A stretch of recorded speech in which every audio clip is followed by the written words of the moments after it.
Assalamualaikum warahmatullahi wabarakatuh. Selamat siang teman-teman. Bagaimana nih kabarnya hari ini?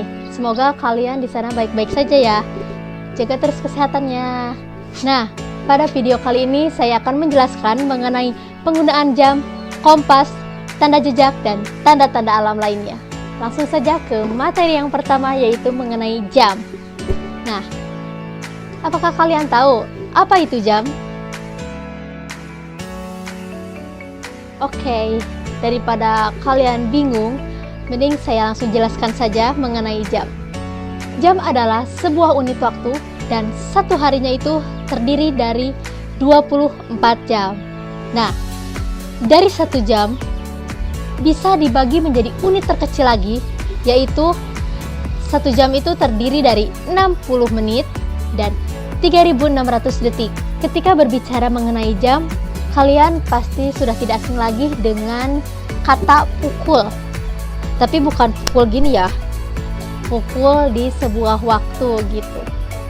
Nah, patut kalian ketahui, pukul merupakan satuan dari waktu. Nah, jadi jam itu bermakna masa atau jangka waktu, sedangkan pukul bermakna saat atau waktu. Dalam bahasa Indonesia, jika ingin mengungkapkan saat atau waktu, digunakan kata pukul. Dan adapun jenis-jenis dari jam, yang pertama ada jam pasir, yang kedua jam matahari, yang ketiga jam digital, dan lain-lain. Oke, nah itulah penjelasan singkat mengenai jam. Sekarang kita lanjut ke yang kedua, yaitu mengenai kompas. Jadi begini teman-teman, kompas adalah alat untuk menentukan arah mata angin.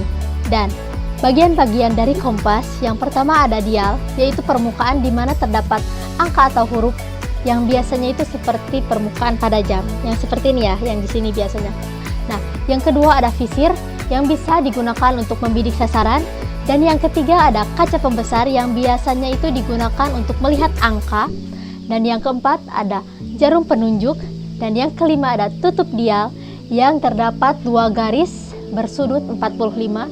Dan yang keenam ada alat penggantung yang dapat digunakan untuk menyangkutkan ibu jari pada kompas tersebut. Nah, untuk jenis-jenis kompas itu sendiri, yang pertama ada kompas bidik, yang kedua ada kompas orienting, dan yang ketiga ada kompas biasa. Cara penggunaan kompas itu sendiri, yang pertama, letakkan kompas Anda pada permukaan yang datar. Dan setelah penunjuk arah itu tidak bergerak lagi, maka penunjuk arah itu menunjukkan ke arah utara. Kedua, silakan bidik sasaran tersebut melalui visir dengan kaca pembesar. Miringkan sedikit letak kaca pembesar tersebut kira-kira 50. Nah, karena melalui kaca pembesar tersebut, kita dapat memidik ke arah visir dan juga melihat angka pada dial. Yang ketiga, jika visir tersebut tidak jelas, maka kita dapat meluruskan tutup dial untuk melihat arah visir. Searahkan dengan bidik sasaran agar kita lebih mudah melihatnya di kaca pembesar. Nah, selain itu juga ada cara umum yang biasa dilakukan untuk mencari arah mata angin tanpa menggunakan kompas. Nah, yang pertama itu kita dapat meletakkan jarum atau silet pada permukaan air. Dan yang kedua, kita bisa melihat dari kuburan Islam atau kuburan Kristen. Dan yang ketiga, kita bisa melihat musola terdekat untuk melihat kiblatnya. Dan yang keempat, kita bisa menggunakan pohon. Dan yang terakhir, tentunya jika kita tersesat pada siang hari, kita bisa melihat bayangan dari benda. Oke teman-teman, nah itu dia materi yang kedua mengenai kompas. Dan sekarang kita lanjut ke materi yang ketiga. Nah, yang ketiga ini mengenai tanda jejak. Nah, pada kali ini saya akan memperlihatkan apa saja tanda jejak yang biasanya ada di suatu kegiatan pramuka itu gitu. Nah, kita sebagai anggota pramuka biasanya itu dituntut untuk bisa membaca tanda jejak yang ada atau disediakan oleh panitia dalam suatu kegiatan perkemahan atau suatu pelatihan yang kita ditugaskan untuk kayak apa ya, survival gitu, survival di alam atau kayak penjelajahan lah intinya. Nah, di sana biasanya sudah terdapat tanda-tanda jejak yang bersifat rahasia yang sudah disediakan oleh pembina atau yang sudah disediakan oleh panitia itu sendiri. Nah, di sana kita harus bisa membacanya karena biasanya itu tersembunyi. Namun jika kita tidak bisa membaca tanda jejak yang ada di sana, sudah pasti kita akan tersesat. Ya, jika kita tersesat ya kita bingung lah gitu. Nah, agar kalian tidak bingung, maka setelah ini saya akan menampilkan semua tanda-tanda jejak yang biasa digunakan.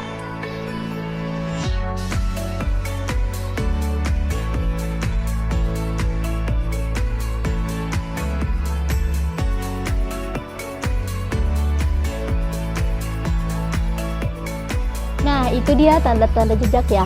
Ingat ya kalian, apalagi kalian yang suka berkemah dan juga suka berkegiatan di alam. Nah, untuk itu materi terakhir ini saya akan lebih menjelaskan mengenai tanda-tanda alam. Karena untuk kalian yang suka berkemah atau suka mendaki atau suka menjelajah, tentunya kita harus pintar dalam melihat tanda-tanda alam yang terjadi. Oke teman-teman, saya akan perkenalkan tanda-tanda alam yang ada di sekitar kita. Mulai dari yang pertama, kabut. Jika kalian melihat ada kabut tipis atau kabut yang mengembung ke atas, itu artinya uap air di kabut tersebut atau uap air yang ada di udara tersebut itu kurang, dan biasanya menandakan pada hari itu akan baik-baik saja. Artinya begini, nah jika kemarin terjadi hujan dan pada pagi harinya terang benderang, itu menandakan akan buruk cuaca pada hari itu. Namun jika langit ditutupi awan kemudian mulai terang pada pagi hari, itu menandakan cuaca pada hari itu akan baik, tapi di gunung itu akan turun hujan. Untuk tanda alam yang kedua yaitu ada awan. Nah, di sini apabila ada angin yang diliputi dengan awan hitam dan juga tebal, itu pertanda akan turunnya hujan. Yang ketiga ini kita bisa melihat tanda alam lainnya dari matahari. Jika pada pagi hari matahari itu terbit berwarna merah disertai dengan garis-garis hitam awan di sekitarnya, maka itu menandakan hari tersebut akan turun hujan.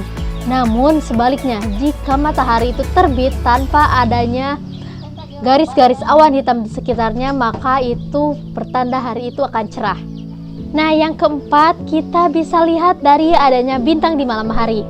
Nah, artinya jika pada malam hari banyak bintang di langit, langit cerah karena adanya bintang di sini, ada bintang di sana. Nah, itu menandakan malam hari itu akan cerah. Namun, jika tidak ada bintang di langit, maka akan gelap. Yaitu cuaca pada malam hari itu akan buruk. Nah, yang kelima ini masih seputar malam hari. Jika di malam hari itu ada bulan bersinar dengan terang, maka hari itu akan cerah. Namun jika malam itu bulan tertutupi dengan awan, maka pada malam itu akan terjadi hujan. Dan selain itu, apabila ada lingkaran putih atau halo yang melingkari bulan, maka cuaca pada malam itu tidak dapat ditentukan. Yang keenam yaitu binatang. Karena jika kita ingin melihat perkiraan cuaca, kita bisa lihat loh dengan cara melihat dari tingkah laku yang hewan itu lakukan. Nah, binatang apa saja sih yang kita bisa lihat? Nah, diantaranya yaitu laba-laba. Karena jika laba-laba itu bersembunyi, tandanya cuaca itu buruk. Dan jika cuaca cerah, maka laba-laba tersebut akan membuat sarangnya. Selanjutnya kita bisa lihat tingkah laku dari semut. Semut itu kan biasanya mempunyai lubang. Nah, maka jika semut itu diam saja di lubang, maka hari itu akan ditandakan dengan cuaca buruk. Namun, ketika cuaca cerah, maka semut itu akan mundar-mandir ke sana kemari. Nah, tahu kan lebah? Kita juga bisa melihat loh dari tingkah laku lebah. Lebah itu akan mundar-mandir jauh dari sarangnya apabila cuaca pada hari itu cerah. Namun, jika pada hari itu cuacanya buruk, maka lebah hanya terbang di sekitar sarangnya saja. Nah, begitu juga yang dilakukan oleh lalat. Jika pada hari itu cuaca buruk, lalat itu biasanya hanya hinggap di dinding saja. Namun, pada cuaca yang cerah, lalat akan berterbangan ke sana kemari. Selain itu juga kita bisa lihat dari kebiasaan ikan. Misalkan, ada tingkah laku ikan yang melompat ke sana kemari, berarti itu cuaca akan buruk. Namun, Masih banyak sih sebenarnya. Kita bisa lihat dari cacing, katak, ayam, dan lain-lain. Oke teman-teman, gimana tuh materi kali ini mengenai penggunaan jam, kompas, tanda jejak, dan tanda alam lainnya? Nah, semoga materi kali ini bermanfaat untuk kalian semua, dan saya di sini mohon maaf atas segala kekurangan dan kesalahan yang telah saya lakukan. Saya pamit undur diri. Billahi taufiq wal hidayah. Wassalamualaikum warahmatullahi wabarakatuh. Dadah.